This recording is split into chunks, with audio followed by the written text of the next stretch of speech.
Halo Mom and Dad, pernah nggak sih kepikiran sebenarnya anak di usia dini itu perlu belajar apa? Apakah cukup dibiarkan bermain saja atau justru perlu diarahkan sejak awal? Karena jujur banyak orang tua berpikir, nanti juga dia sendiri. Padahal fase ini justru yang paling krusial. Di usia toddler, perkembangan anak itu lagi cepat-cepatnya. Otak mereka menyerap segala hal seperti spons. Apa yang mereka lihat, dengar, dan merasakan, itu semua membentuk cara mereka berpikir ke depannya. Makanya di fase ini bukan cuma soal anak bisa bicara dan berjalan, tapi juga bagaimana mereka mulai memahami dunia.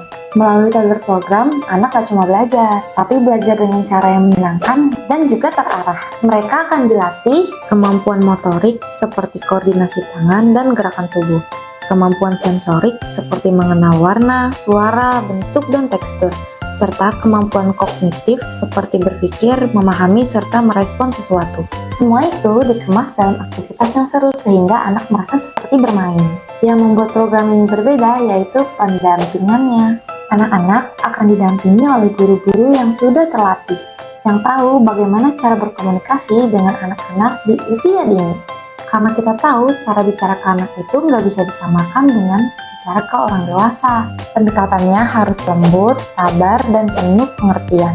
Dengan stimulasi yang tepat sejak dini, anak akan lebih percaya diri, lebih aktif, dan lebih siap untuk tahap berikutnya. Mereka jadi lebih berani mencoba dan mudah beradaptasi, serta punya dasar yang kuat untuk belajar di masa depan. Karena di usia ini, yang dibangun bukan cuma kemampuan, tapi juga fondasi karakter dan cara anak melihat dunia. Jadi, kalau bisa, dimulai lebih awal dengan cara yang tepat. Karena itu bukan sekedar belajar, tapi investasi untuk masa depan mereka. Segera investasi untuk masa depan anak dengan mendaftarkannya les privat toddler di EduMaster.